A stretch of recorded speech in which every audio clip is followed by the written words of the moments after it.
Hello! Hello everyone! Hopefully you can hear me. It looks like my chat is not currently updating, so I'm going to work on that right now. And I will be back imminently. I am here.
Hopefully that's all updating now. Hello everyone, and welcome to Hi Night Alchemy, Hiya Zeta COD 3. It's always good to have a COD on the stream. Hello Slater, hello Kazuko, Kazaki, Nero, Mariam, all of you guys slaying. Nice to see you all. Thank you so much for joining me, and welcome to the first in what's going to hopefully be a useful series of streams where I'm going to take a look at programming and coding and scripting, what all of those things are, and the fundamentals behind all of that. So yeah, strap in, because it can be a little bit daunting at the first time you do any of this stuff with all the writing code and all of that kind of thing. As I said in the Discord announcement, I'm hoping that together we can work through any issues you might have with your coding. If nothing else, just feeling like you're not alone in the very first steps of your coding journey. I think that's immensely helpful. You are not the first person to take these steps, and you're not doing it alone. There's lots of people in the chat. It's so great to see everyone joining in, and we've got some veterans here as well. I can see some people who really know their stuff with scripting, as well as people who are brand new to it. So that's awesome. And yeah, congratulations on taking the plunge and joining me for this stream. The reason I have this game up in front of me, just so you know, is I was playing it earlier. This is a new-ish game, possibly. It's a Mighty Co and someone else game. Wait a second. It's a Mighty... Wait a second. Play. Thank you very much. Who made this? Nikolai Karpov. I hope you said that. The reason I'm showing you this game is it's kind of like the top end of programming. Like, imagine, yeah, you can make whatever you want. And this is the kind of thing that when you're through all of this scripting stuff and you've banged your head against the wall and you've this is so difficult, you eventually might come to a point where you can kind of make whatever you want and you're not limited by anything.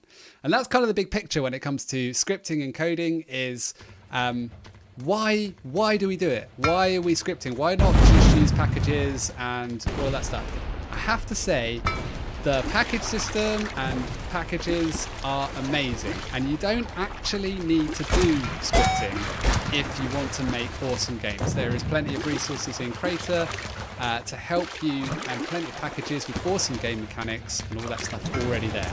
So if you're here because I want to make games and I don't know how, I would really recommend that you start by making games using some of the other stuff that people have already made.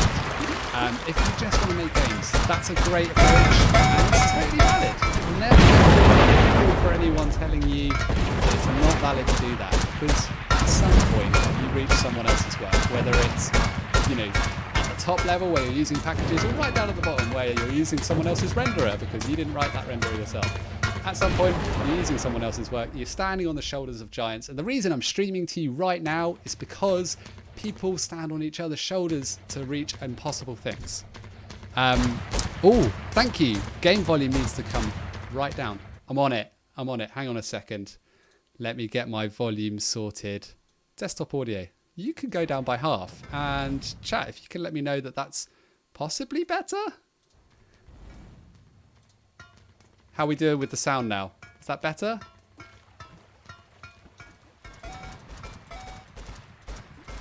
Oh, I should talk while I'm doing this. Otherwise you don't know. It's just the sound of my battle going on.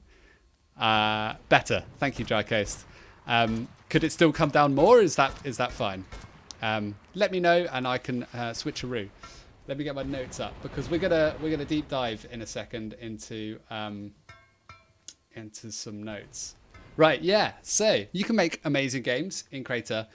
You can move your audience. You can tell a story. You can empower people. You can do amazing stuff, right? But the reason you might want to code and learn coding and scripting, there's lots and lots of reasons. One of them is that you're then not bound by what packages and things you can find. Your limit will be your only imagination. And as a creative game developer, creator person, that might appeal to you a lot. Another good reason is that at some point you might reach that ceiling. And so if you started learning coding now, by the time you get there, you would feel very comfortable in, I need to dip in and write my own script. That's totally a great reason to learn to code as well. Another might just be you like the challenge of learning something new. That's an amazing reason to learn to code. Chat, let me know if you've got a reason that is good to learn to code, any reason to learn coding that you want to throw out there, a reason you're here, that would be amazing. Let me know in the chat. In the meantime, I'm going to open up where we're going to play around today. And I think I called it Jungle Bungle 2. Not sure why. Hey, it's a playground. So we're going to go in here. Yeah. So, night. That should be good. It is fine. Cool. Just reading some comments that are going on. Game volume needs to come down. Thanks for that. Everyone's saying that's a better volume. Fantastic. I'm so pleased to hear it. So what is coding? I've talked a lot already. I'm talking at you and I'm aware that that's what you do on a stream, but I feel like we need to be a little bit more interactive than that. So let me know reasons that you might want to take up coding. There are no wrong answers. So feel free to share why you're here or why you think someone else might be here. That's cool too. And yeah, let's get that conversation going. In the meantime, I'm going to talk about what scripting and coding is. What is it? I don't even know. It's just loads of words. It's not. So let's have a quick look at some script first. Now in this game here, this is my editor, and I'm working in Crayta. This is a game. It's not really a game. There is nothing you can do yet. There is nothing in here. Let's talk about one of those packages. Let's look at a package first. So let's just grab a package somewhere. I don't know. A favorite is Mighty Animations, right? Let's get up some code. Wearability. Drakwin, Nightwolf and Tesheleran both know a little HTML and BB code and wish to learn so much more different kinds of code as well. That is a really good answer. Maybe you know some coding already, in which case that's super helpful because it means that you have a bit of an understanding about what code is and why we write it. and why we write code, that's a really, really good reason to dip in to learning to code. Any other reasons that you might have to learn how to code are great. Let me know in the chat. That's a really good example. So I've just installed a package, and all I'm going to do is I'm going to just use it as an example to look at a specific script. Just opened a script that was already in the game. But anyway, so this game is an obby. Okay, we're going to start with one of the most straightforward, I think, examples of a game you can make in Crayta. And I've opened up a script, and it's slightly terrifying because for anyone that doesn't code, this all makes very little sense, except you're probably reading it and you're going, well, I know it's in English. There's a lot of English words in here. They seem to be all in a very crazy order, very odd order. Nothing really is making grammatical sense. But this is what scripting looks like. In case you've never seen it, this is where we are. And to get to this, there's a couple of caveats. For example, I need to be in advanced mode. So I've opened up Crayta, started making a game, and I've pressed tab on my keyboard. You have to use a keyboard to do scripting. You can't use a controller or a mobile, I'm afraid, just because you're going to need to type some letters. So that's why I always caveat my advanced tutorials when I'm looking at scripting with, you need to press tab. You need to be able to get into the coding IDE, which is here. And this is what a script looks like, and it could look a little bit daunting. So before we start picking apart this script, I'm going to get us instead to come at it from a slightly different angle. And this is one of my favorite ways of approaching this. So I'm just changing over to my Photoshop canvas. I use Photoshop. Some of you might prefer other sources of drawability software. Yeah, that's a word. I'm just going to use that. That's fine. That's a new word I'm making up. So the journey of a coder. Okay, Mark Dodsworth says, I would love to be able to control the game world. When I see skilled coders, they're like magicians to me. So Mark, what you're saying is you want to be a magician. And there's great news because you absolutely can be. That is totally within your capability. You can become a magician. A coding magician, but a magician nonetheless. Let's just make sure that's a appropriate brush. Cool. Kazaki Nero, I'm aiming to learn coding so that I'll be able to add more to the open world exploration aspect of my game. Also, perhaps creating in-depth lore. Creating in-depth lore. Now, that's a really fun thing you can do, but you could do a lot of that with just a pen and paper and writing, the in-depth lore part of it. I guess what you mean by that is adding a little bit more functionality behind that. So maybe like you've got a lot of stories that you've written, but they involve that you want to involve things like opening a door, or not necessarily having written words in front of the player, more like things they can do in your game world that extrapolate the lore. Another amazing reason. So you're talking more about creative fulfillment there, which is a fantastic reason to learn how to code. So the story of a programmer. So we're going to go on a little adventure. And this is the first part of a series where we're going to look at coding. And basically, when you're a programmer, it goes, number one, you start and you go, I know nothing. And you feel a little bit overwhelmed with how little you know. And that's totally cool because that's really normal when you're starting something new. In fact, I read the phrase a lot recently online and I love it, which is you have to start by not knowing or not being very good at something to get very good at it. Coding is a skill. It's not something you can necessarily learn from a book. It's something you have to practice. It's a skill. You go from I know nothing to I know some things. And you're a little bit skeptical about your skill, but you started to be able to read bits of code here and there. And that's when it's really exciting because you'll hit like a little point where you'll go, oh my God, I can do all these things. And you'll know how to find out your own answers and things like that. And you'll bang your head against the wall for hours trying to solve programming problems. And then you'll just ask in the Discord and someone will answer immediately with something really useful and helpful and pretty much written your code for you. So that's like part two. Part 3 is I know everything. And that's what I'm talking about. You hit this point where you go, oh, I can do this. I know how to make games. I'm really amazing at it. I'm so good at making games. And yeah, I know how to find my own answers and I can do all of these things. And you're away.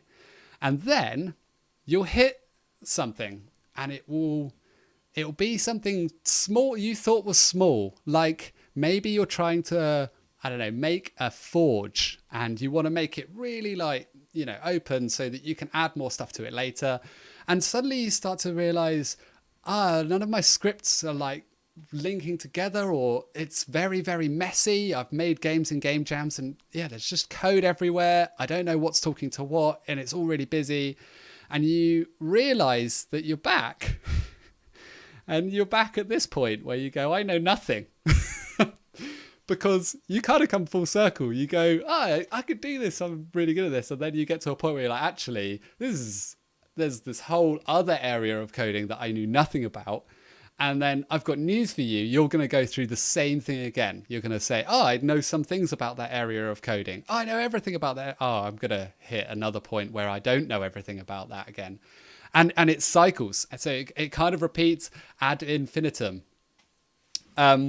So just be prepared for this journey that we're going to go on. We're gonna probably be looking at parts 1 and 2 in this mini series.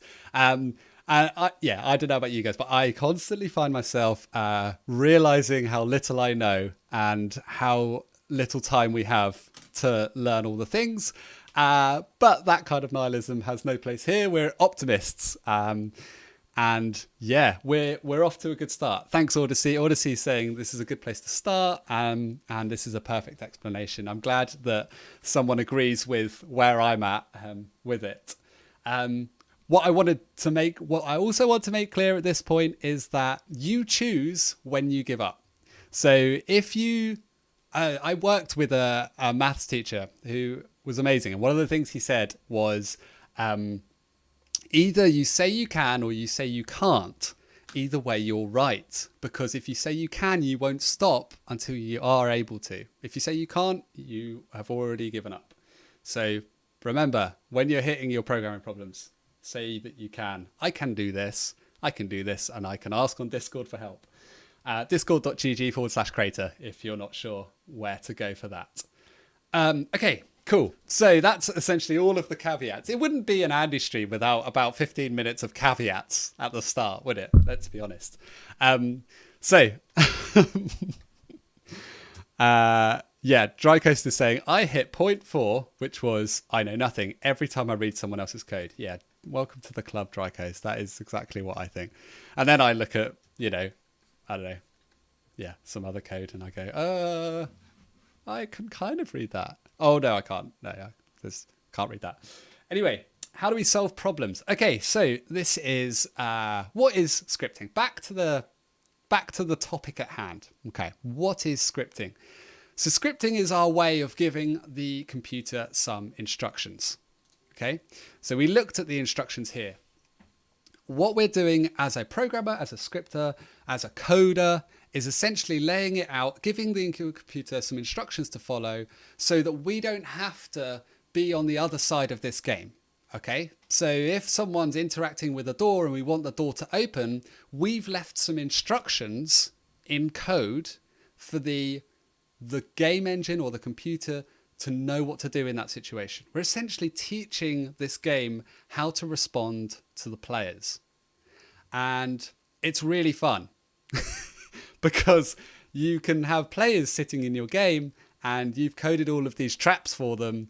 And then you just get to watch whilst, you probably shouldn't have jumped into that hole because that's a really dangerous place to go. It's a really powerful thing to do. It's good fun. But essentially, what I'm saying is coding is instructions. We're writing instructions for the computer to know what to do when we're not there so that we can make a game, throw it out to the world. We don't have to be on the other side quickly opening doors and like pulling levers and stuff like that. The computer's doing all of that for us. So, there's a part of you that you leave with every script that you're writing as well that's kind of doing your work. It's in the computer. I don't know where I'm going with that. It's probably There's a thesis there somewhere. Yeah. But in order to give the computer instructions, we have to break down what we would do into really, really logical steps, because a computer is a computer, and it's so logical.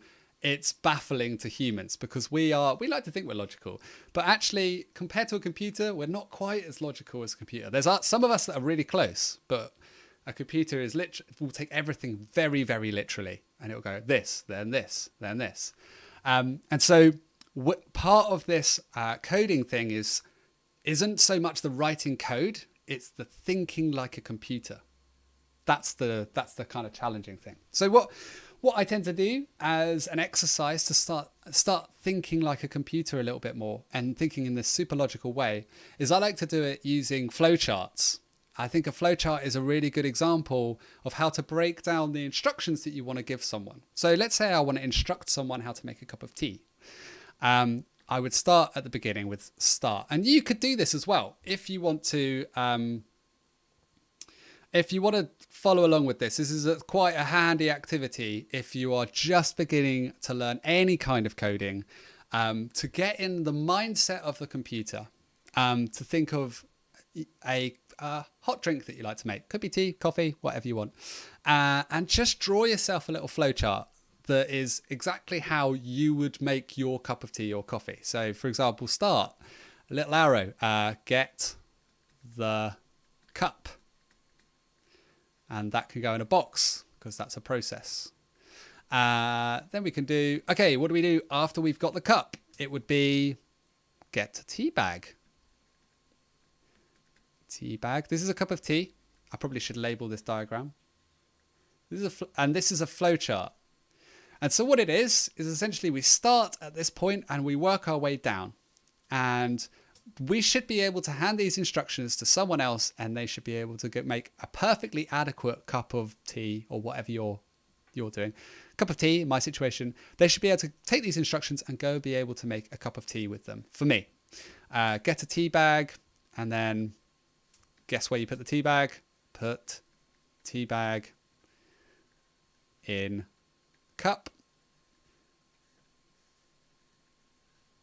And then we get to the point where it's like, oh, I should have boiled a kettle. I probably would have put the kettle on to boil before I did that stuff. So maybe I could boil the kettle up there, or I could just tack it on the end. And this is where it's a bit tricky. If you haven't planned ahead, even drawing a flowchart, planning ahead is a really important part of coding, because all of a sudden I've got to try and squeeze stuff in up here, and that doesn't necessarily, that's not very helpful.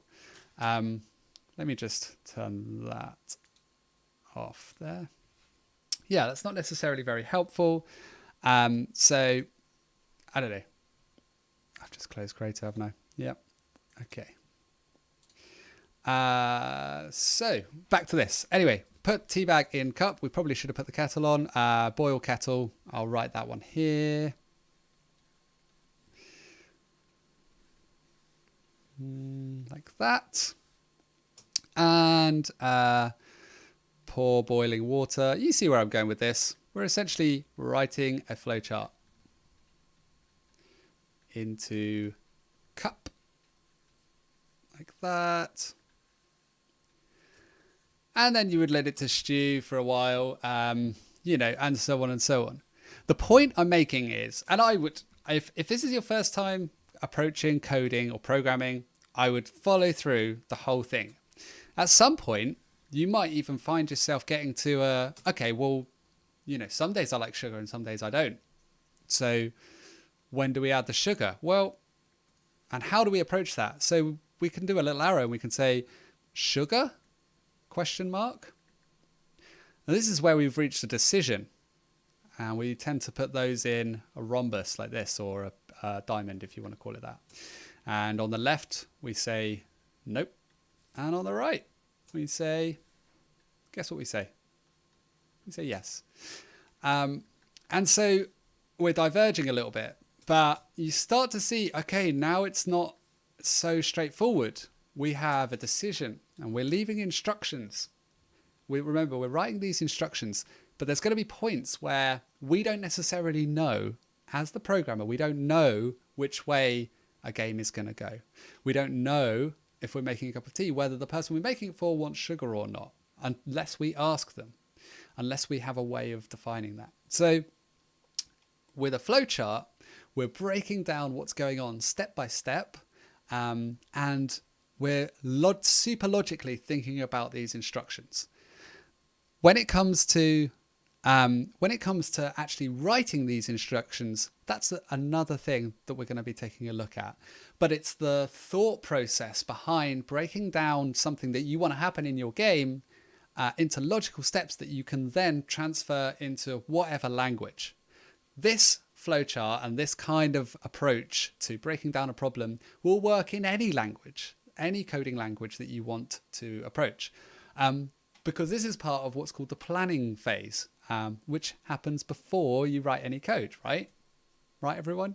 You plan before you write code, right?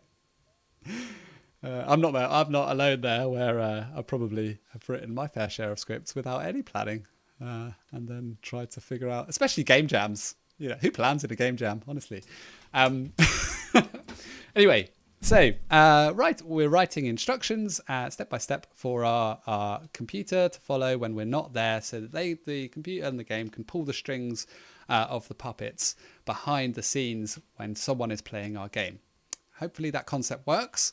And Tricoaster's like, and we've done some planning on how to go about, the thought process behind what goes on in code. And it's this very, very logical step-by-step process. Cool. So programming and coding is problem solving, and approaching a problem can be a little bit scary and a little bit tricky. And so one of the first things that I would recommend you do with any of these problems is think about trying to explain the problem visually, like this. And this is stopped momentarily. Sorry. Try and think about approaching the problem visually. Break it down into steps, and then take those little steps and try and solve one at a time. Starting with the easiest. Get yourself, a cup of tea or whatever, and just take it away from the computer screen if you're having problems, and try and break it down into steps. Okay. Cool. Right. How do we feel about coding now? Maybe still a little bit scary, but at least you know what it is. It's writing instructions. And so we're going to go back into this game. Accidentally closed Crayta, but welcome to an Andy stream. We're going to go back into the game we were working on, and we're going to look at some practical application of coding. What that means is we're actually going to do some. I'm going to talk some more. Now, the kind of, inside me, I'm screaming, make it more interactive. So if you want to do this along with me, that is a cool idea as well.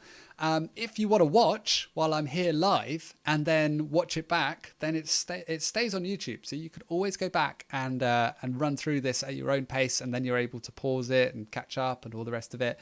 And if you hit any problems, discord.gg/Crayta, and ask anything in the Ask Anything channel and all of that kind of stuff. If you were on my environmental storytelling workshop, you might recognize this environment right here. Because this is what I made for that workshop. Anyway, let's do some coding. Okay, so what I want to do, the best place to start with some coding is probably to start with what you want to accomplish. There's no point in just opening up a coding editor and then not knowing actually what you want to make. So let's say I want to, let's say I want to blow up this pedestal. Now, if you've looked at the written tutorials on the tutorials website, crayta.com/tutorials, let me double check that in a minute. Then you'll see that this is the opening tutorial for that. But I thought it might be helpful to explain it as we go along as well, so that we can look at things like the anatomy of a script in live person, and you can ask questions in the chat. So we're going to blow up this pedestal. And that's what we want to accomplish. We'll know that we've accomplished our goal because the pedestal will be blown up in the game. So how do we approach that? Well, we need to break that problem down. And then we're going to do some scripting. So to break that problem down, we basically need to make this pedestal we need to interact with the pedestal. It disappears, an explosion appears with the sound of an explosion. That's essentially what we're aiming at. And if I wanted to, I could draw a flowchart that broke that down into steps.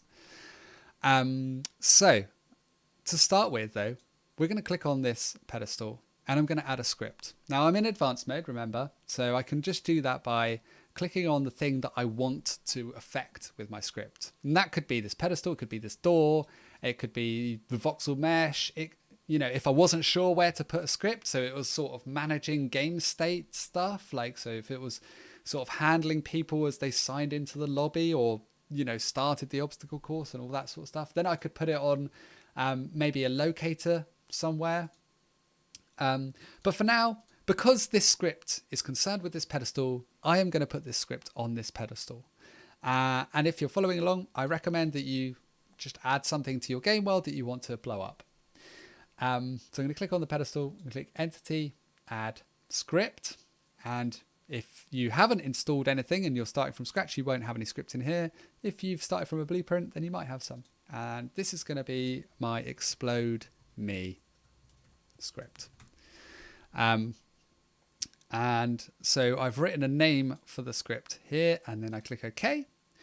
And I've now added a script to this pedestal. And I can tell I have, because if I scroll down in the entity editor, I can see it over here on the right hand side. And I can see the Explode Me script here. And it says script name, Explode Me script. Now, if I test the game now, let's go and test it. And what I wanted to happen was this pedestal to explode when I interact with it. And at the moment, nothing happens when I interact with it. And the reason for that is that there isn't actually any code that says that that's what we need to do. All I've done is I've added a script. Let's open up our console. We can see that there's a few things going on here. I'll introduce that actually in a minute. Let's not look at that just yet. Firstly, let's go and have a look at the script we added, because it didn't do anything. So why there's words in here? Surely it should be already doing something. So this is the conundrum, really. We're in the script here. And maybe this is the first time you're seeing a script. I showed you some scripts earlier, but they were a little bit more full, a little bit more juicy, had some other words in there. But let's break down what's going on in this script. So to start with, we have a bunch of lines of code and they're all colored different colors. And some of it is green, like these bits. And the green stuff seems to make a little bit more sense logically, grammatically. The grey stuff and the yellow stuff doesn't seem to make much sense. Everything's in weird orders and doesn't actually, why is there a colon here, for example? That in normal English, that doesn't make any sense. The reason is the instructions that we need to tell the computer what to do. Remember when we talked about coding is instructions? They have to be in some kind of make logical sense to a computer. A computer needs to be able to read them, and us humans need to be able to read them as well. So we've got two entities in the world, computers and humans, and we're trying to talk to each other, but we can't just use normal English because it's full of colloquialisms and strange words and just, paralinguistics where I'm moving my hands like this and the computer can't read that. Because yet. Well, it probably can. Yes, exactly what Draken said. I hope you don't mind me just using your surname. I feel awful that I'm not able to pronounce your first name, but it's a beautiful first name. The nonsense making stuff is in computer tongue rather than human. You're exactly right. But it's not though. It kind of is. It's also in human tongue because computer tongue is like zeros and ones, right? At the bottom level, it's 0, 0, 1, 0. It's binary switches turning on and off inside your CPU and GPU. This is like an intermediate language between the computer tongue and the human tongue. So this is like a way that we can talk to each other, where we can both kind of understand what each other mean. And it's there's lots of different languages that that we can talk to each other in. This is called Lua. So Lua is one of those languages that humans can talk to computers. And it's a scripting language. There are many scripting languages. A scripting language essentially just means that it's a little bit higher level. If we start at the top, more human readable, less computer readable is high level.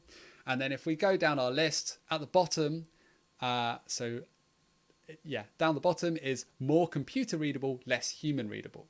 So we start with scripting languages, and then we go into hardcore like programming languages like C++, and then you go down to assembly, which is way more computer readable, but very difficult to understand. And electronic engineers read and write in that stuff. And then you go all the way down to binary, which is pure computer language and doesn't necessarily mean much to us. A scripting language, therefore, is right at the top, really, nearest the human version of language. This is one of those scripts. I didn't mean to deep dive into what that is, but I think it's maybe helpful to think about where we're at in terms of this script. Doesn't mean that it's any less, any slower or makes you a worse programmer or any of that stuff. It's just a tool so that you can tell the computer what to do. That's what a programming language is. So don't even worry about all that stuff. So it's kind of readable and it's kind of not. And I need to probably introduce this part here. Because the format of a script, or the sort of the anatomy of a script, it goes this line here. Let's just leave that. You don't need to really worry about that line. You're probably never going to change it. This line here declares things that exist in the script. So this is properties that this script has, things like health and stuff like that. We'll get onto that in a minute. This line here is where some of your code might start actually running. And this bit here, don't worry about that line. You're probably never going to touch that line either. It just needs to be there. So we're in this script, and essentially the bits that you're worrying about are this bit here and this bit here. Don't worry about that, and don't worry about that, at least not for now. So we have these kind of chunks of code that we need to get into. And it can look a little bit scary because they don't necessarily make any sense. Just to remove another thing that it might be a little bit, a bit of a question. Anything with 2 dashes at the start, that is read by us programmers and it is completely ignored by the computer, right? So anything colored green is called a comment. And the reason it's colored green is because if I put 2 dashes somewhere, the IDE in Crayta, the environment we're writing the code in, will automatically color that in green. And that's to tell me as a programmer, this is being ignored by the computer. This is literally just decoration so that we understand what's going on. And it's really, really helpful for us to talk to each other. So if we're working like 5 people making a game all together and we're all dipping into code and stuff like that, we might leave each other little comments like, oh, don't touch this bit because it'll all explode, or do touch this bit because it'll all explode, whatever you want to do. And so if we read these comments, script properties are defined here, and this function is called on the server when this entity is created, they can give us a little bit of a clue as to what things mean and do. And really good packages usually have some comments in the code that will help you if you dip into the code. So let's pull it back a little bit. We've got instructions. We have a way of breaking down a problem into logical steps using flowcharts, and we've looked at the anatomy of a script. So let's now think about writing some code. Remember we talked about trying to make this thing explode? There's all these sort of concepts that we have to go through, unfortunately, before writing any code. So that's where people say coding is hard, is because a lot of it is the upfront concepts that you have to get your head around. And hopefully we're getting there. If you've got any questions, please don't hesitate to throw them in the chat. I have the chat open here and I can answer with my voice, which is great. Or if you don't want to put them in the chat and you want to play around with it first, then always head back to the Crayta discord.gg/Crayta and ask anything in the Ask Anything channel if you get stuck with this kind of stuff.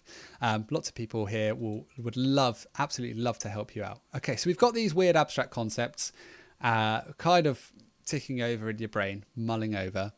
The next thing we need to do, I think it's a good idea to dive in and have a look at what a function is, because this is where we start writing our code. We actually start writing it between function and end. This line here that says a function, you got this yellow word function and this yellow word end. So these, when they're colored yellow like this, they might be different depending on your theme. But function and end are what's called keywords. And what that means is that that Crayta knows what those words mean. The Lua interpreter knows what those words mean. The computer knows what those words mean without you having to tell it. It already knows. The grey words, like explode me script and init, the computer doesn't know what they mean unless you've told the computer what they mean. And so explode me script, hey, that's what this bit's doing up here. It's saying, explode me script is what's called a Lua table. So that's why I say, don't worry about it. Just leave it like that. It'll do its thing. But because we've defined it up here, we've already said this is what this thing is. So once you've defined something, even though it's not colored yellow, the computer understands what it means. You have to make sure that you define things before you can use them. And I will just say that, and we'll get into really what that means as we go along. The next thing here, we've got this colon and then init. So explode me script is just referring to this whole script. And we've said, hey, this is a script. The init is the name of the function. So we've got a function in yellow, but what's a function? A function is a chunk of code that will get called by Crayta, or you can call it yourself. Or it might get called by you sometimes in your code, or it might be called by Crayta sometimes in the behind the scenes code. Crayta calls the init function at the very beginning of a game. So when this pedestal arrives in our game, it will call this function, as in it will run whatever code you've put between this line and this line. And it will run it sequentially, step by step, in that super logical flowchart type order. It will run that code. I'll show you what I mean. Let's put a print statement here, like this, and say hello. Now I'll get onto what the print thing and all that means in a minute.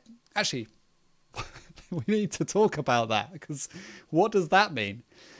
So here I'm asking Crayta to write the word hello into the console.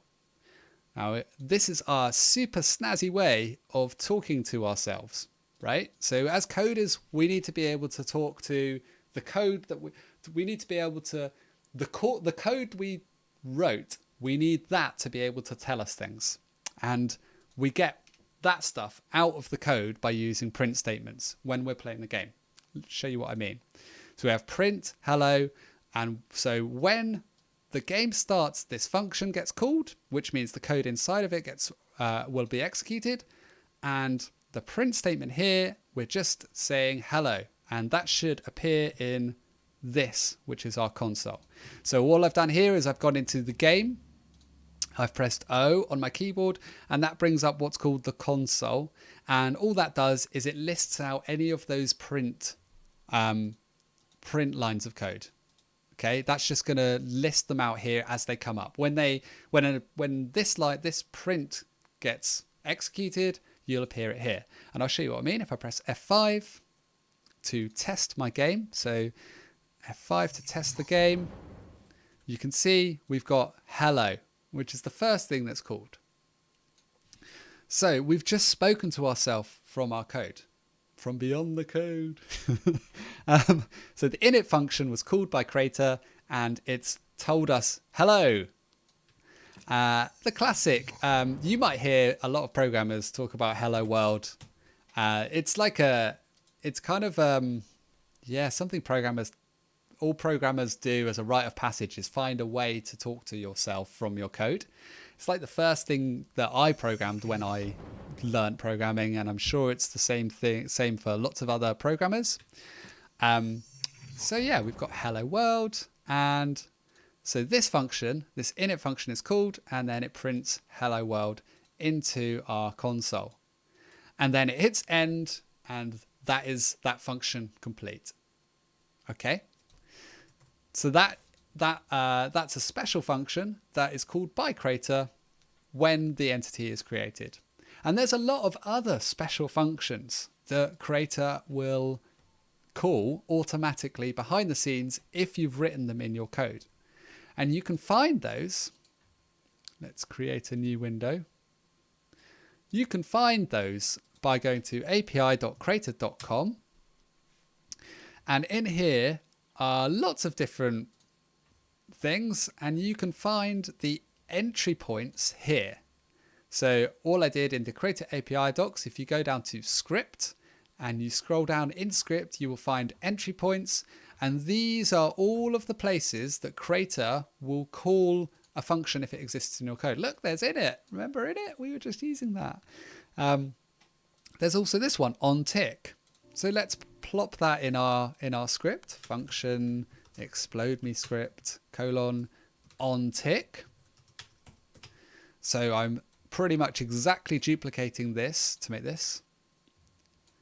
And let's put our hello world. Let's take it out of the init and let's put it in the on tick. So now we have two functions. We have this init function, which is called once when the game starts, and we've got this on tick function, which is called every single time the game updates. So that's 60 frames per second. So this hello world is going to get printed to our console 60 times per second. Let's see if that works. Hey, just watch this scroll bar absolutely decimate itself as the hello worlds continue to populate in our console. So we have an init function, and we have an on tick function, and we have lots of other entry points that you can find in here. And this is where our code that we've written can get called and executed by Crayta. So that's where things might get, that's where your code starts. It doesn't matter what order the functions are in. Let's put the onTick function above the init function. It still works. Okay. So functions are little self-contained blocks, and they can kind of be in any order. And well, they can be in any order. We'll look at a reason not to put them in any order shortly, but it's not because of the computer. It's because of us humans. and they get called by Crayta. So let me know if you've got any questions about that, if that makes any sense. I'm just going to take a drink here.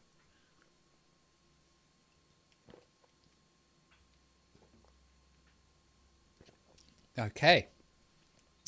We've got functions and they do stuff. And we were actually after something, weren't we? What did we want to happen in our game to start with? We wanted to make this explode. So how do we do that? Well, we said we want to be able to interact with this and then it will explode. So are there any of these entry points that might get called when we interact with something?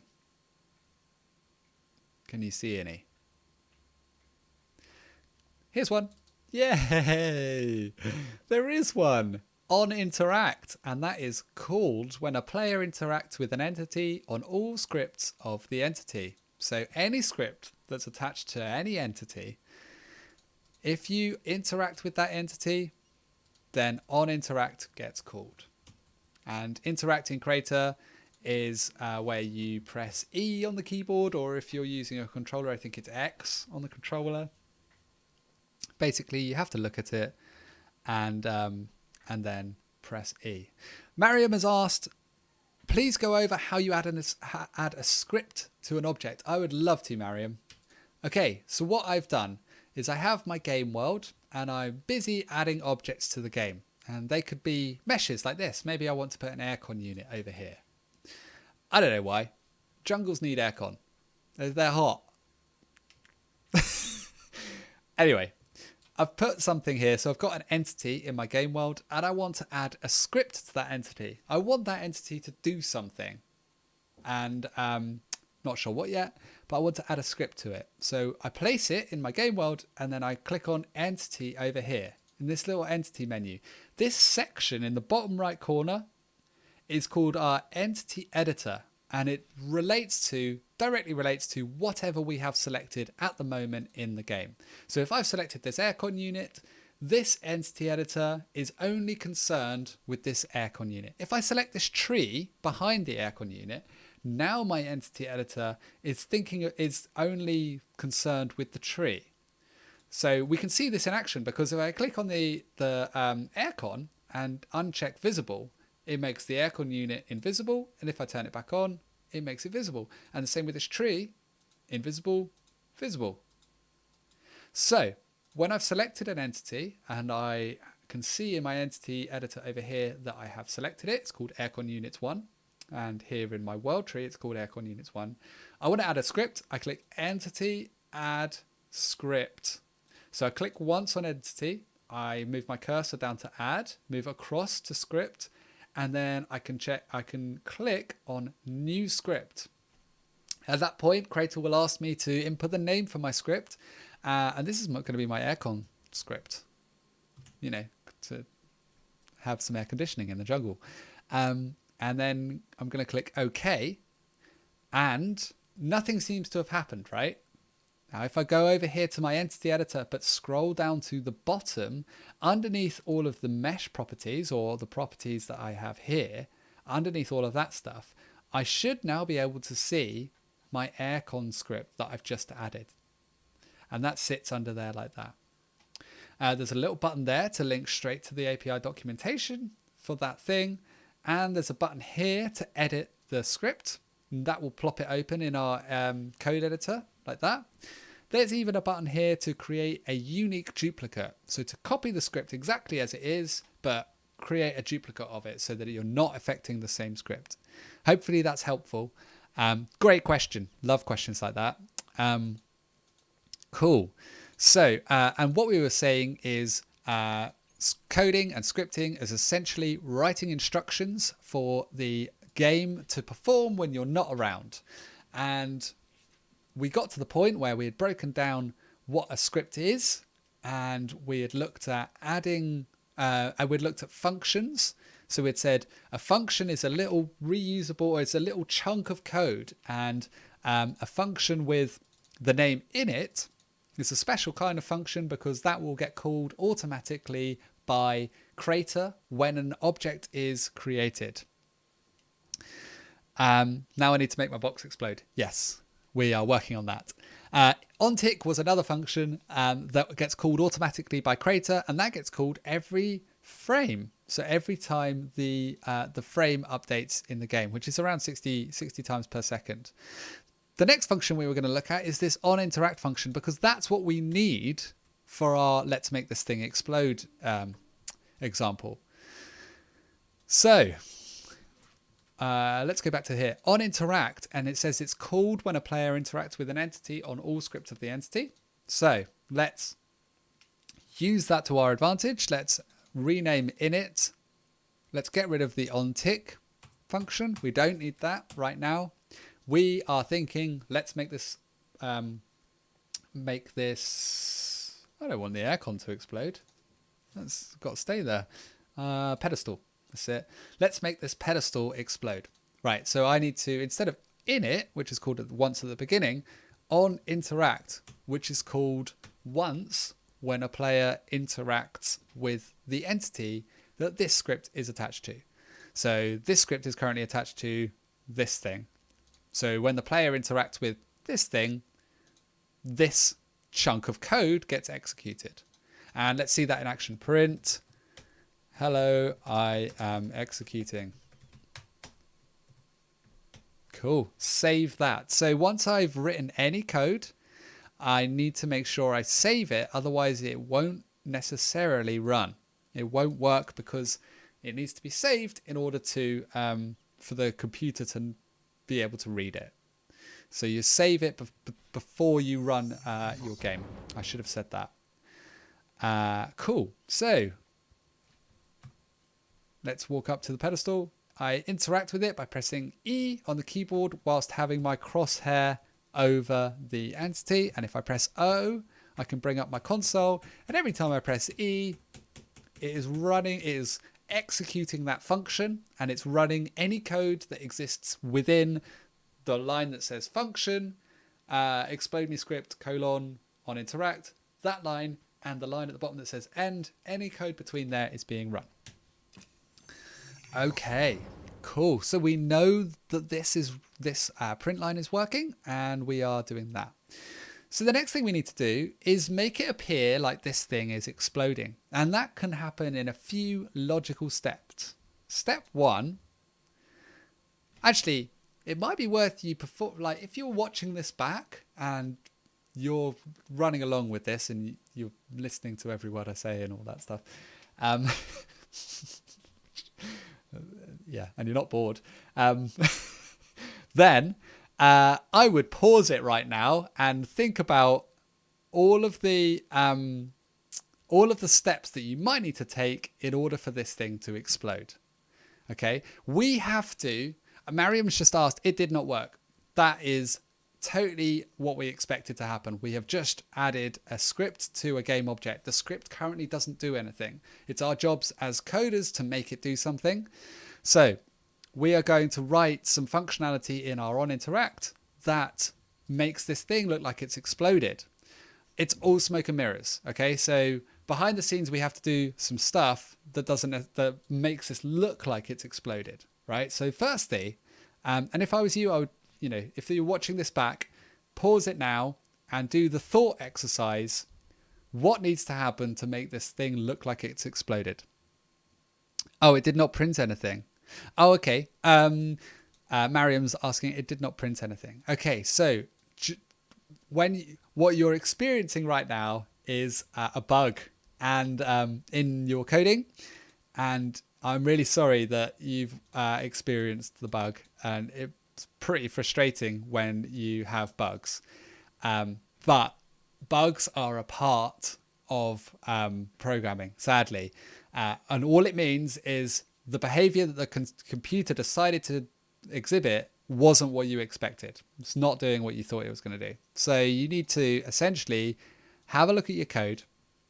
The first step is to read through every single line and look for any punctuation or like wrong characters or anything that's spelled slightly wrong. Make sure that every single aspect is exactly the same as what we have here. Because, like we said, this scripting language is for a super logical computer to be able to talk to a not that logical human, right? And so for us to be able to talk to each other, we have kind of grammar that exists here. But it's not the grammar that you and I might experience in our day-to-day lives when we're writing normal English or any other language for that matter. The type of grammar here is called syntax. And what it means is basically the same as grammar. It's how things are ordered, where punctuation goes, the rules of the written code. And anywhere that the rules aren't necessarily being strictly adhered to, that's where you will probably find bugs where things aren't working like you expected them to. So we have to be very, very particular about what things go where. For example, function needs to then be followed by a space. Then the name of the script, explode me script, then a colon, then the name of the function on interact, then an open and close normal bracket. That line of code, that is very, very particularly written, and it's written that way so that Crayta can understand what that is saying. It's saying, oh, I get it. This line of code is saying execute this code when the player interacts with the thing. And the same with the rest of it. It's very, very strict and very particular. And if you get one thing wrong, you'll probably see a red line like this, and it says, I don't know how to deal with this. And then it comes up with some funny words like expected to close bracket at line 12 near end. I don't know what that means. So just make sure any opening bracket has a closing bracket, any opening quote mark has a closing quote mark, and that your print statement, you can either write print with an uppercase or lowercase. It's one of the few places that you can do that. Yeah, just make sure if you've called your script explode me script, then that name should be the same as the name in here. And then when you're testing it, what you're expecting to happen is you run up to whatever it is that you've attached your script to, you put the crosshair over the script, press E, and it should come up in here. Now, if you are using something with an orbit camera, so like the adventure template, for example, then you might find it a little bit more fiddly at first to interact, because you need your player to be looking at the thing, not necessarily your camera. Okay, so hopefully that helps, Mariam. So we know that this line of code runs when we interact with this pedestal. Now, what do we need to do for the pedestal to... Has Photoshop crashed? That's strange. Is it? Let's just make another massive canvas. Oh, it's my pen. Yeah, that'll do it.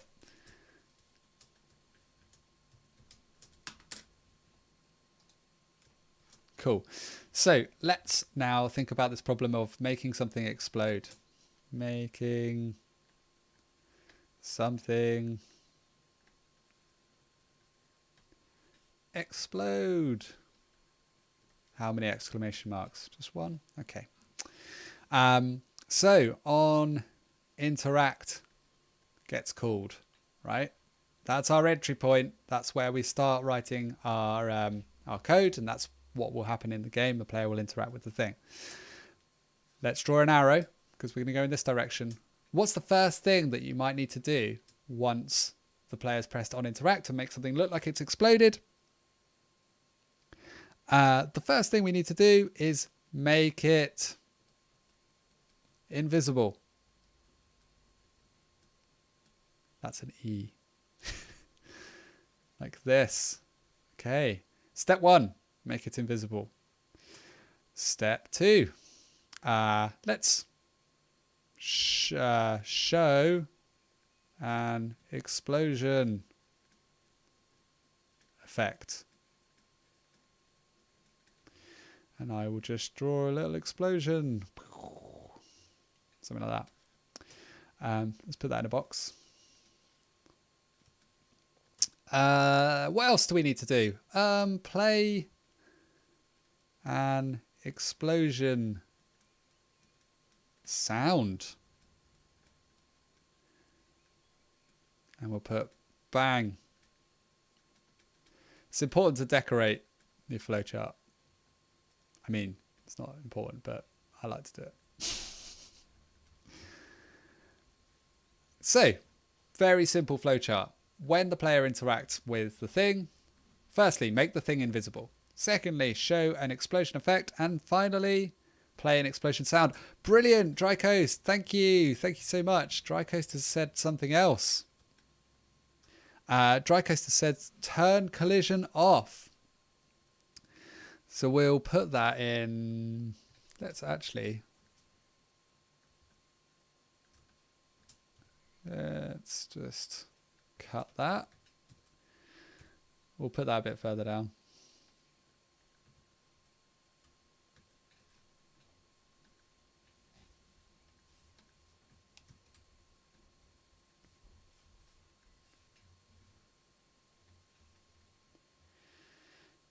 Yeesh.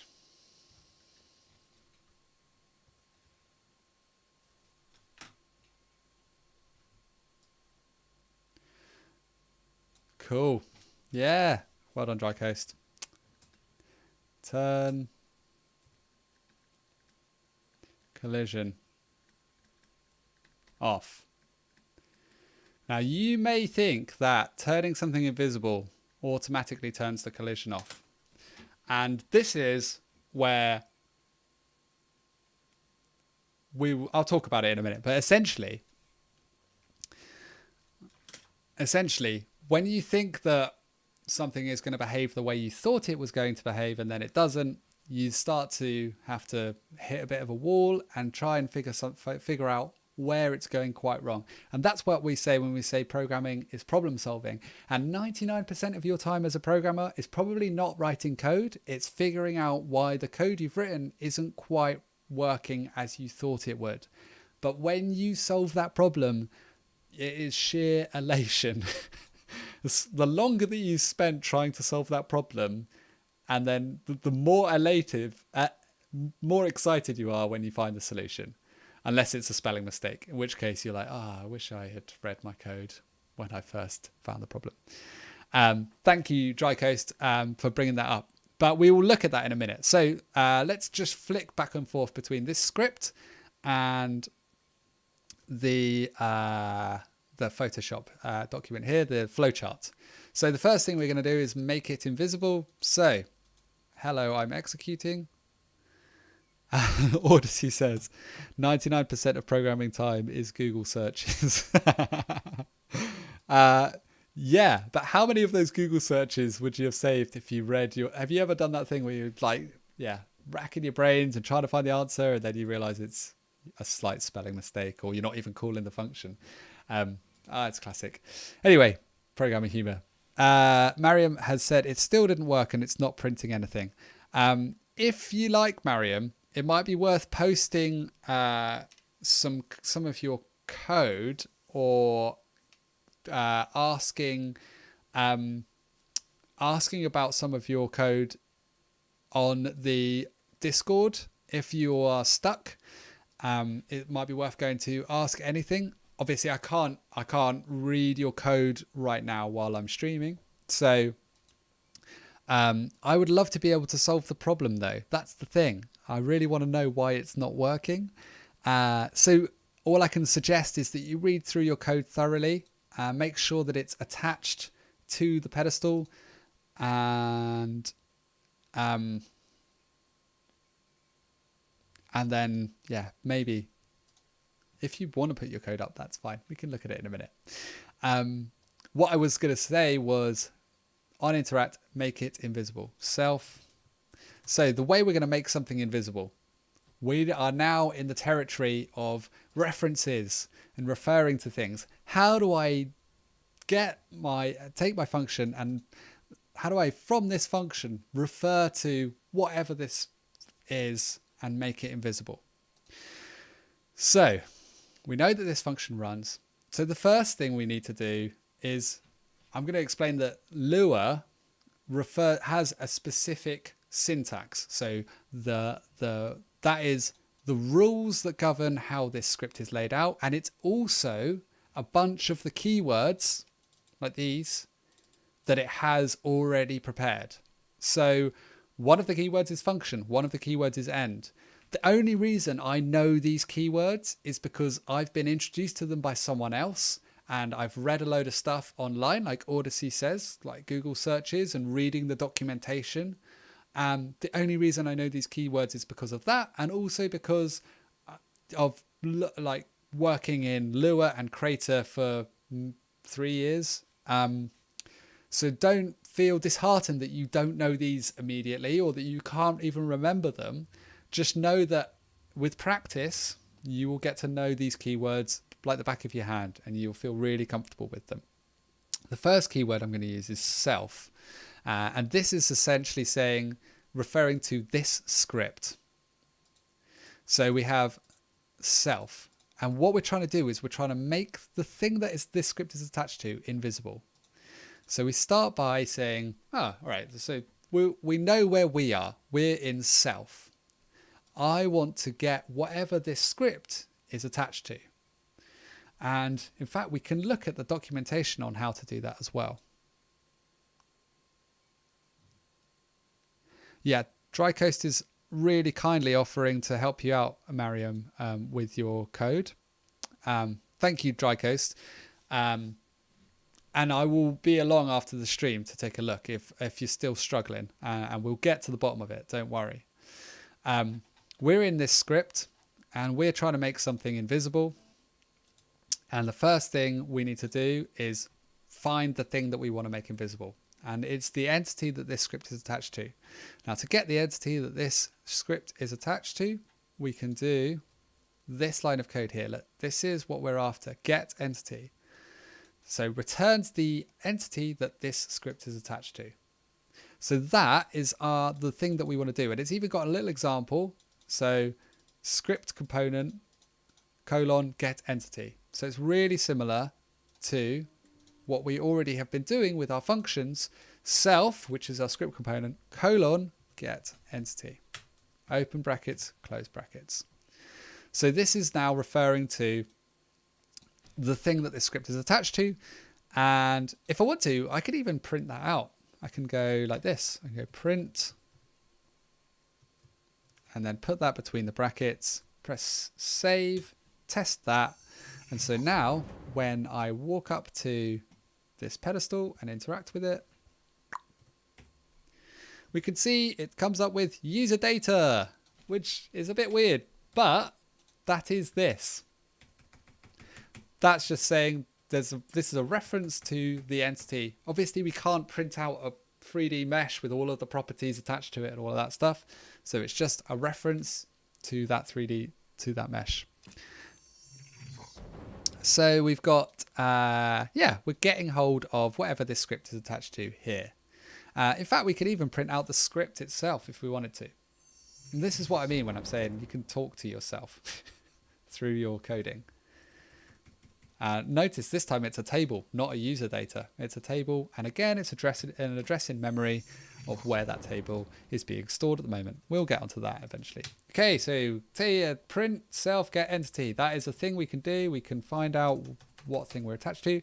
What we were trying to do is make it invisible.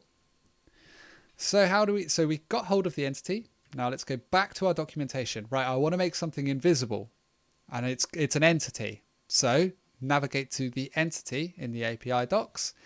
Let's see if there's a thing in here where we can make something invisible. I can't see anything. It's all very busy. Control F, and I can find it using the finder like that by typing invisible. I'm just guessing. Just guess. I want to make something invisible. Try and find it using that. And it's got a parameter. It's a whole different thing. It's another thing, another concept we need to explain. So we've got scripts, we've got references to things, we've got functions, and the last thing I want to look at today is properties and parameters.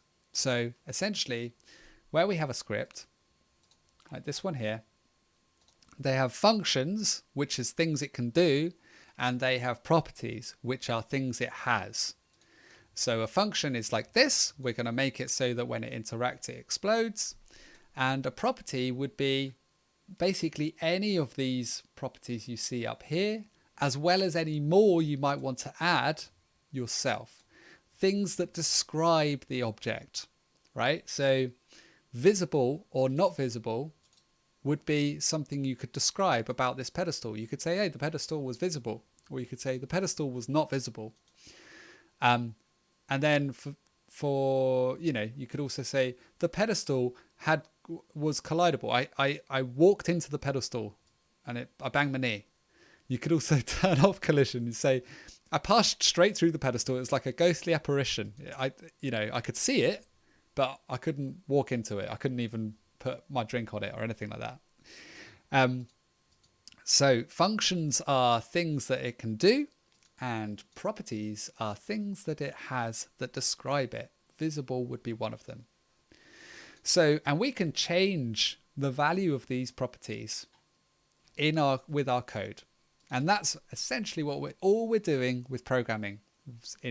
Programming is instructions that we use to change the properties of an object during the course of the game. Those properties can be pretty, self-explanatory, things like visible, Or they could be really complicated, like how much XP the player has after they bashed open 40 crates. I don't know. How complex those properties are depend on how complex you want to make them. It's your game, you're making it. You could make it really complicated or you could make it really simple. It's up to you. What we're going to do is we're just going to make this thing invisible by changing the visible property to be false. At the moment it's true with this big tick, and we're going to change it to be false. Dot visible equals false. So we're saying with the script component, get hold of the entity that this script is attached to, change the visibility of that entity to be false. Hopefully that makes sense. This is how we set one of our properties, by the way. We do dot visible. We can even do things like, we can reference this. We can go print, is this thing visible? Comma. And then print that out. So now we're printing out two things. We're printing out these words in quote marks, and then comma, we can print out this immediately afterwards. Print this out and print this out, both on the same line. And what I'm expecting from this bit is for this code to execute self-get entity. So go and get hold of the entity this thing's attached to and find out whether it's visible, true, or invisible, false. Let's have a look. Test it. And let's walk up to our pedestal and interact. Is this thing visible? True, true, true, true, true, true, true, true. Okay, so this thing's definitely visible. And so we know that that's visible because that says true. If it was invisible, it would say false. Let's make it invisible simply by setting it to false. We're going to take this line of code here and we're going to do self, the script component, get entity, the thing that this script is attached to, dot visible, the visible property of the thing that this script is attached to. So essentially referencing this exact property here, and make it equal to false. So uncheck that box, but in code while the game is running. That's what we're saying. Let's have a look at whether that works. So I'm just going to test it. And let's walk up to the pedestal, interact, bonk, it's gone. And let's try, oh no, I can walk into it. Oh, Dry Coast, save me. So Dry Coast suggested earlier, we're also going to need to turn off collision. And let's see if we can do that. So we're going to go to our documentation. Is there a way to turn off collision on our entity? Can't see one here. Control F, collision. No, doesn't seem to be there. Okay, so we're looking at entity, but actually the entity we're talking about is a specific type of entity called a mesh. If I click on mesh, I could see there's even more functions and even more properties or parameters. And in here, we've got some more things. Look, collision enabled, damage enabled, physics enabled, gravity enabled, all these things. So these are things we can change ourselves in our code whilst the game is running. Remember, behind the scenes, we can be changing all of these properties, making them different things depending on what the player's doing in the game. So let's go back to our code. Because this is a mesh, and I know it's a mesh, because if I select it, it says mesh here. It's of type mesh. Like if I click start location, that one says locator. And if I click Andy's jungle template, that one says voxel mesh. There's different types of things in our game in Crayta. And the one I'm concerned with at the moment is this pedestal, and it is a mesh. So it's an entity, and the type of entity it is a mesh. So we can reference those extra bonus features that mesh entity had here. Just going to open up my notes, make sure that I'm not drifting too far off. Cool. Yeah, not drifting too far away from where I was. Okay, so our thing is being invisible, and we're going to use some of those extra bonus properties. We're going to use the collision enabled property that we get from being not just an entity, but a mesh entity. So let's go and put that in. So self get entity dot collision enabled is false. So again, because collision enabled, we can see that here, and we can see it's a checkbox. It's either on or off. It's either it's either true or false. We know that I can either set it to true or false. We're going to get into data types maybe in this session, maybe in a future session. We'll see how we get on. So now, when I interact with this pedestal, I'm making it invisible and I'm turning off collision. Let's go and do that. F5. And interact with it. Boop, it's gone. And I can now walk through it. So before I couldn't walk through it, and now I can. Hooray! We've made it disappear. We haven't made it explode. We've made it disappear. Any questions or anything not making sense? Let me know in the chat. I'm going to have another drink.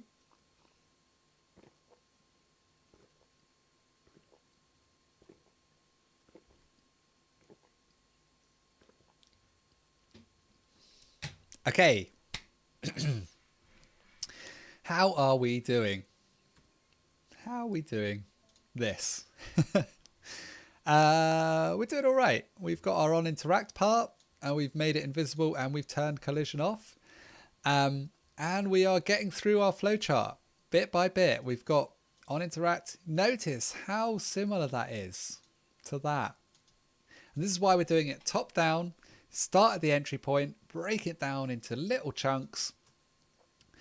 And you may have found that make it invisible was actually multiple chunks. There's the make it invisible chunk. There's also the turn collision off. And maybe you group that together, and then, yeah, you may find that. Okay, so show an explosion effect. Okay, that sounds ominous. Let's try and do that. So we need to put an explosion in our game world. That's easy, you say. You just go to the effects library, search for explosion, click on one, and then put it in the game. That was easy. It's not quite that easy, because what we want to do is not just have the explosion play when we place it down in the editor. And by the way, if I press F5, it will play. The explosion will occur. I don't know if you saw that. It will occur once at the beginning. And then the explosion is still technically there, but it's already played the effect. So that doesn't really help us. What we want to do is we want to make it explode when we interact with the pedestal. So we need to write some code in here to do that on this onInteract function. So let's do that. How do we make something? How do we generate an explosion? Well, what we're going to need to do is find out how to spawn explosion effects. Let's look in our mesh entity, see if it can do any effects. Effect. Nope, doesn't seem to be able to create an effect in here. The way that we create effects in our game world in Crayta is if we look at world. Is it world? Who knows? It's not in our mesh, it's in our entity. If we want to play an effect on our entity, we just go to entity in here in our documentation, and we're looking for effect, EFFECT. And if I search for effect in entity, I get these functions. So this is something that any entity can do, whether it's a mesh like the one we're talking about, or a voxel mesh, or a locator, or a sound. Any of these entities can actually play an effect, like you've just seen, an explosion effect. And the way we do that is we have a reference to our entity. That's what this little entity bit here means. Colon, play effect. So we're actually going to call a function ourselves in our code. let's go back to the code. So after these 2 lines where we're changing some properties, we're going to go for another line of code. I'm going to leave a little space because this one's a little bit different. Self-get-entity still.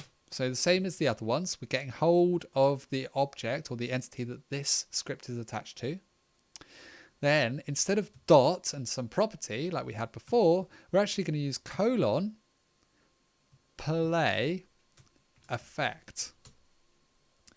And this is a really good opportunity to demonstrate how handy this thing is that pops up when you're trying to write code. And it seems to get in the way, but actually it's there to help you, because knowing all of these things off by heart from the start is impossible. And so anytime you start typing something in the coding IDE, it's searching through all of the possibilities that you could be aiming for, and it's finding the most relevant one for you. It's not necessarily the exact thing you want. You might have written some other function that does something else. That's like play effect down the street. I don't know. But it's suggesting, hey, Crayta knows how to do play effect. Is that what you're trying to get up to? And so when it comes up like that, it's giving us an opportunity to see. It's saying you can play effect, and all you need to do is give me the effect you want to play, and I will do that for you. So when you're not there. So that's what we want. We use a dot like this when we're going to use an equals like this, or when we're trying to find out what this property is, right?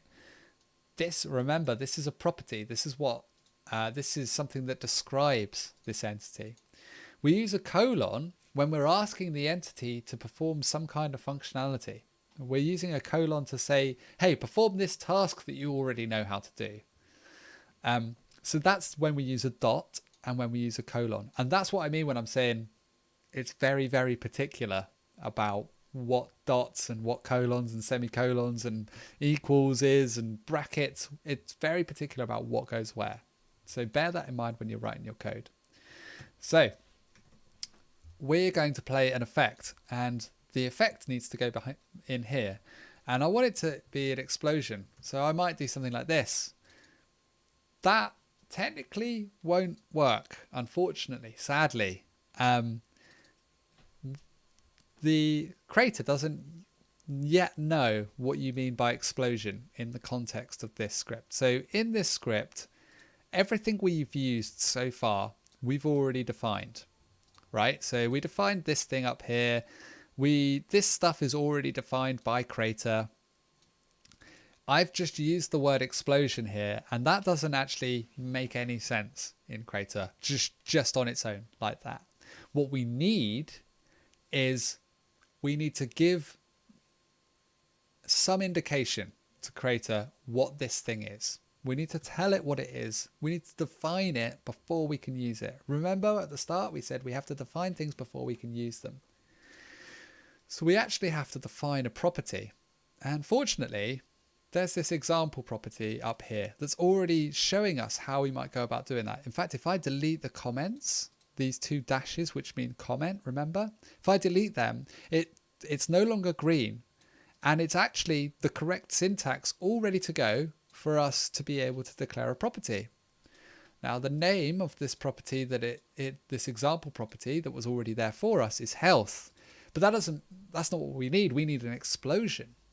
So I'm going to change the name to be explosion.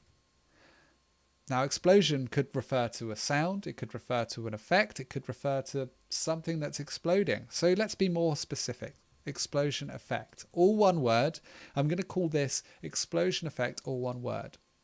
So what we're doing up here is we're declaring a property. We're defining, hey, this script has this thing which describes something.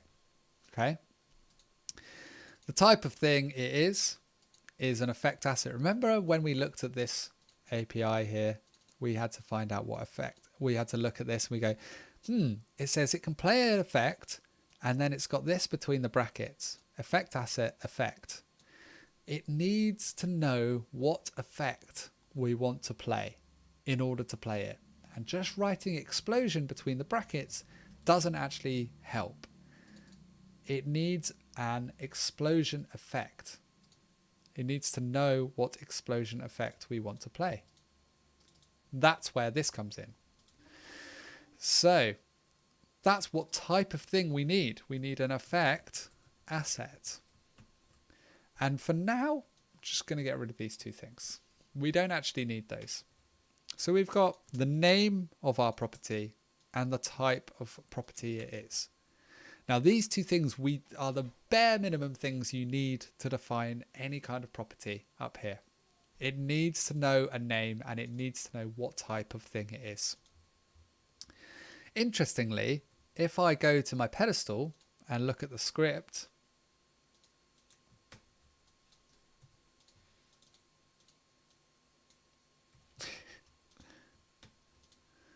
interesting, that's not updating.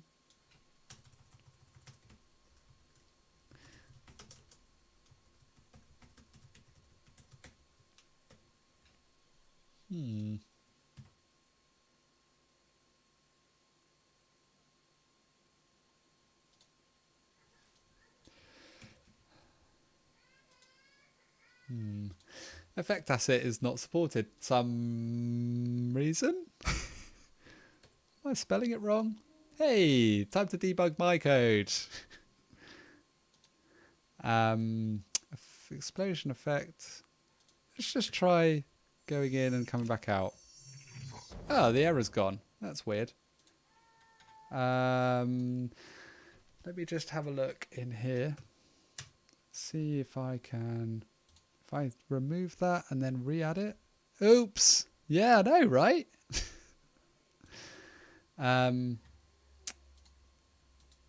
Okay. What? What?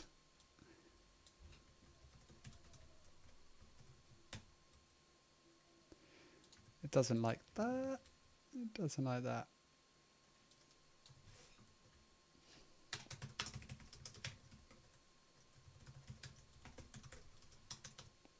Try type now.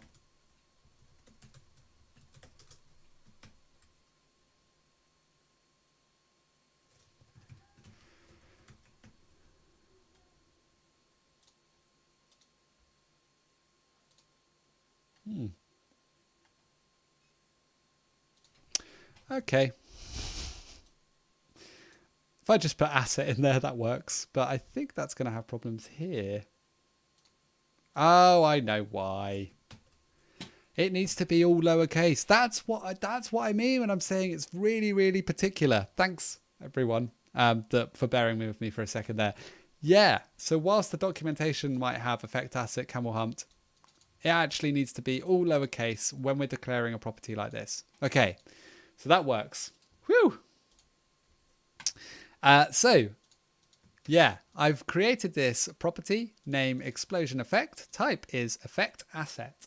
And when I save the script, you'll see that down here with the explode me script, the explosion effect has popped up as something we can change. And if I click on this drop down, we can change it to any effect that we can positively access in Crayta. Or we can drag and drop it. So you can choose whether you want to have a normal explosion or maybe you want bubbles. I don't know. I'm going to use a normal explosion, an explosion of medium size. Actually, I'll have a debris explosion. So rather than me adding it to my game world, what I've done here is in my script, I've created a property called explosion effect, and I've added it to this property instead of into my game world. Which means now when I use my play effect, I can get hold of whatever effect I've put in this box. So a property is essentially like a little shoebox that you can fill with data. It could be an explosion. It could be a sound. It could be a number. It could be a true or false. It could be any kind of data that you want. As long as you declare what type of data it is. If it's an effect, it's an effect asset. If it's a sound, it's a sound asset. Let's put it back to effect asset before I break it again. Once we know what type of data we can put in the box and what the box is called, we can use that. We can use that thing. We can pull out that box from our memory and we can grab what's inside of it, an explosion effect, and we can chuck it into this play effect function by referencing it. Self.properties. Remember, self is referencing this script. So explode script. .properties affects, it references any properties that are within this bracket and this bracket. And .explosion effect. And look, it's pre-filled that for us, and I've just hit enter and it finishes it off for me. Cool. So get the entity, play the effect, whatever effect is in this explode me script, in this property up here. Let's test that and see how broken it is. So I'm gonna run down to my pedestal, interact with it, and it explodes silently, but it did explode. Hooray! What if I press it again? Oh, because collision's turned off, I can't interact with it more than once. It's disappeared. So, for all intents and purposes, we've just made something explode. Yay! Well done! And hopefully, you kind of know, maybe, what's going on with this code. You know that we've got this property that is an explosion. You know that we've got this function on interact, which is called when you interact with the pedestal.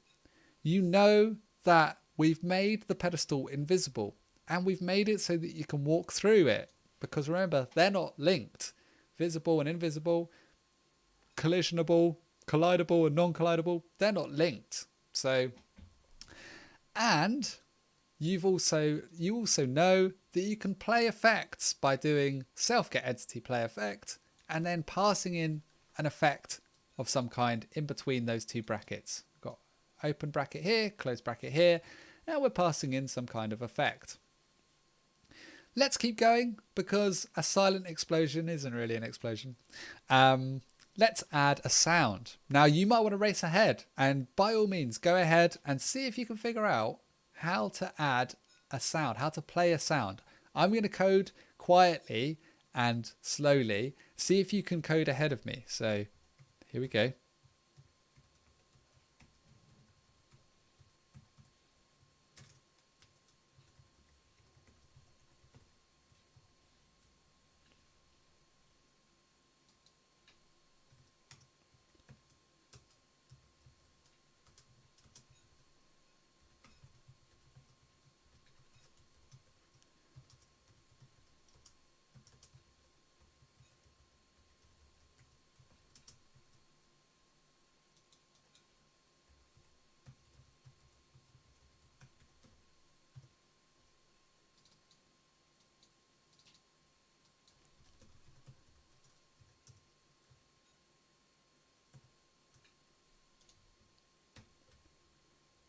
So we've got play effect and we've got play sound.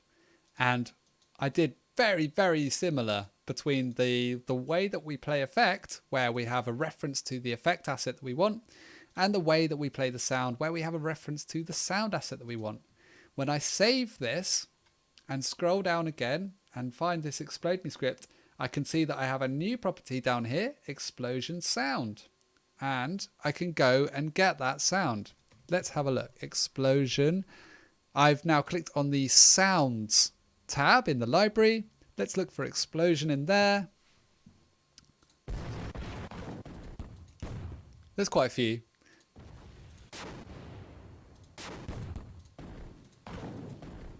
Let's go for, I think, explosion medium 1. Yeah. Let's go for explosion medium 1. That's my, that seems suitable for the size of object this is. Of course, it means that, when we want to explode something even bigger, we can use explosion 1, explosion large 1 or something. And if we're exploding little things, then we can use the small stuff.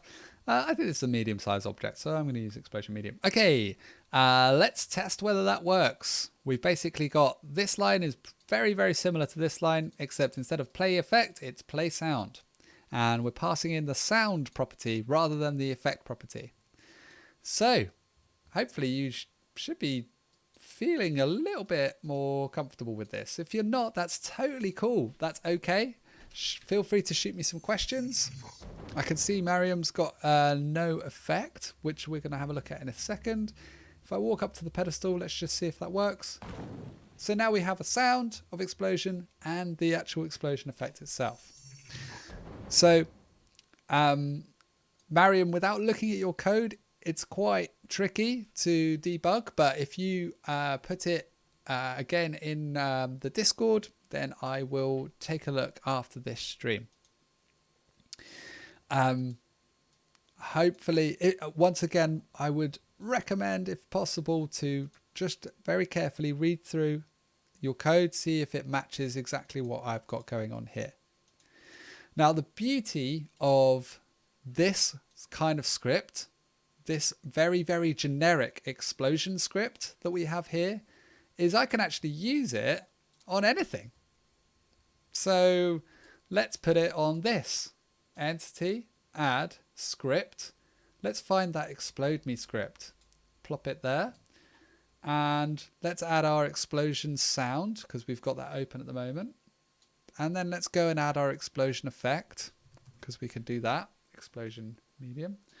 Let's add it to that. What else should we add it to? Should we add it to this rock? Yeah, that needs to explode as well. Add script, explode me script. That's going to need a large explosion and a large explosion sound, I think. Explosion large. What else do we want to explode? Do we want to explode this situation? Yeah. Okay. Entity add script. Explode me script. Let's put a medium explosion on that one.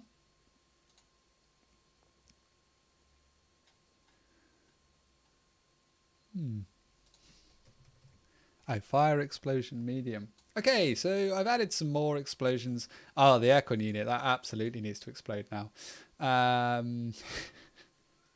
Explode me script, of course. Explode me. Explosion. Maybe for this one, we'll just make the sound of an accordion.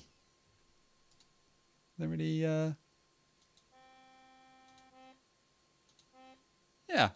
That's a nice explosion sound for an aircon unit.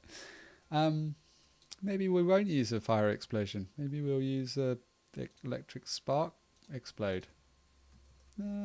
Electric shock. Yeah, that's a much better explosion. Let's use that. Electric shock force yellow with an accordion. It's all fine. Okay, let's see what happens when we explode our things. We're going to ransack this place. That exploded. Whoa, see you later. Let's blow this thing up. Oh no, the skeleton's still there. Okay, we'll have a look at that in a minute. And let's go over to this. I kind of like the accordion sound for the explosion. That might need sorting out at some point. Yeah, an easy fix for that would be just to remove the skeleton. An alternative would be to reference the skeleton and then remove it using code. So that might be something we look at to solve this problem. So for explode me script, I also want to... Let's add another property. And this is going to be other thing to remove. Type is an entity. Let's make sure this is causing an error because I actually need this tiny comma here.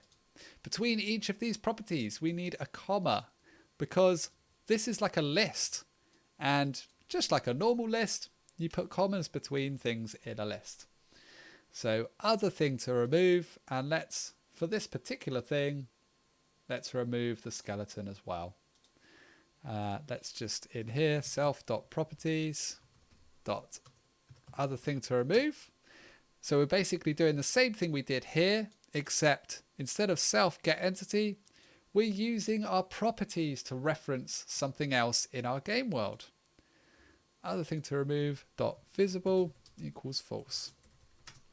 And the same again with the collision enabled, self.properties.other thing to remove dot collision enabled equals false. Cool. So that's referencing that.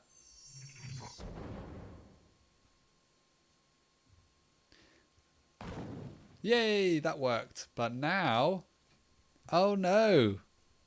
Now, whenever I try and get one of my other things to explode, they are broken. And this is probably where I'm going to wrap things up. So, what we've just experienced is basically a bug. We're at the situation now where we can no longer get by on just going through things bit by bit, step by step like this. We have reached a point in our coding where we're going to need to start thinking about if only this hadn't crashed. Start thinking about the decisions, the branches, and that's what we're going to do next week. We're going to look at branching stuff because for some reason, this has got an additional thing that we need to do specifically for this. But by doing this, by using this code here, it started to throw errors in our console. Like that. So we've really hit the limit of what we can do. I'm going to just remove these because this is breaking it now. And I'm going to remove this because that's breaking it now. So we've sort of hit the limit of what we've learned this week. Now, the great thing about what you have just learned is you now know where to find instructions on writing code. You know that you can go to discord.gg/askanything and discord.gg/Crayta and go to the Ask Anything channel if you get stuck. You also know that if you're planning to do some scripting, this is going to be your lifesaver. api.crayta.com.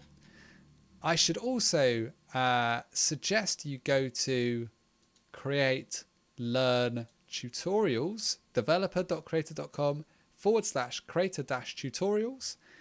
There is learn to program in Crayta, and that's a series of written tutorials that goes through pretty much what we're doing in this session here, bit by bit. There's even an exploding barrels, which is another way to go over what I've just been through with you. So if you're into learning in multiple different formats, and this goes into a lot more depth than what I've explained and in a slightly different order. So that might make more sense to you as well.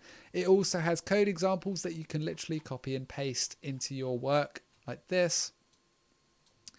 So you can copy and paste them into your game, and then you can remove the worry about syntax. If you're struggling with syntax and things are throwing errors and not quite working because of spelling and syntax and grammar and all that stuff, that might be a reasonable option instead. So you know you have these different places that you can find resources. You also know the basic anatomy of a script. Don't worry about this line. Don't worry about this line. We know that we can have functions that Crayta calls for us. Crayta will, when something happens in the game, Crayta will go, oh, everything on that script, that player just interacted with a pedestal. Everything on that pedestal that has on interact, I'm going to fire you, like I'm going to execute whatever is in your function. So we know that functions exist and that they can be called by Crayta automatically behind the scenes. They are our entry points and they're how we essentially get our code to do anything. We also have properties, which are things which describe the objects that our scripts are attached to. So for example, with our cage, it had the property with our pedestal. Let's go back to the main example. We had the property visible or invisible. We also had collision or no collision. And there's all these other ones too. Position, rotation, damage enabled, physics enabled. This is all stuff that you can change. You can change what these values are in your code. So just using what you've used today is an immensely powerful opportunity for you to go away and explore what the limitations of what we've learned are. So those were our properties. We were using them like this, where we were changing how visible something was and whether you could collide with it. And we also created our own properties, our own little shoe boxes full of data, and we used them like this. So rather than changing what they were, we used them to reference assets from our library and spawn those and play those in the game. So that's another way of using properties. We can use them to change how things are. We can use them to introduce new things into our game, like an explosion effect or an explosion sound. We can also destroy them, and we'll look at that in the future too. For now, we're just making things invisible and turning off collisions, because at some point you might want to have a different function which runs somewhere else that turns them back on. Who knows? I'd love for you to go away, take what you've learned today and explore it further. Deep dive it, maybe do it again. Go through the process again. It's a good idea to do some coding practice. I mean, if you can't do it every day, at least do it every couple of days, because give your neural pathways a chance to get stronger and cement, and you'll find that you're learning just every time you sit down to write a little bit of code and there's a bug, there's a problem. Every time that happens, you're learning. You're not failing, you're learning. And trust me, we've all made lots and lots of errors, some small, some massive in our code. And it's the best way to figure out the right way to do things. Drag Queen said, hatching Ed would be the egg is interacted with, disappears, and a baby animal shows up, right? Kind of like a mix of the exploding thing and breakable thing. Yeah, absolutely. So let's say we wanted this pedestal. Let's turn this pedestal, instead of being a switch pedestal, I'm just going to change the mesh to be an egg. A jumbo egg. Yeah. And let's say, let's get a dragon, as you do. Let's put the dragon there. Cool, we've got a dragon egg. We've got the switch pedestal. I'm going to just change this script so that, let's start with the dragon invisible. So I'm going to uncheck visible and also uncheck collision enabled. Let's put a reference to the dragon in here. Name equals dragon. Type, end quotes. Type equals entity, open close quotes. So now our switch pedestal has an extra property called dragon, and it's after something in our world tree, an entity in our world tree. I'm going to put the dragon in there.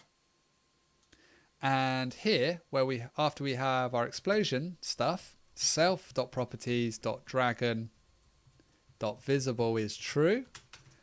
And self.properties.dragon.collision enabled is true.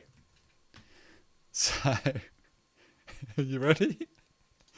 It would be fun to also change the effect and the sound. Maybe having, what sound could we have instead? I feel like this is a really good opportunity for the alien beast deep growl.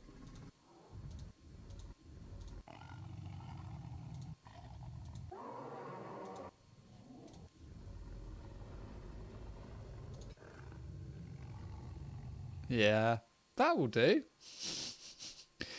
What kind of effect do you think is the effect of a spawning egg or an egg hatching?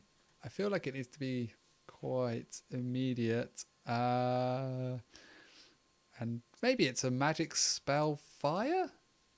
Yeah. Okay, back to our egg.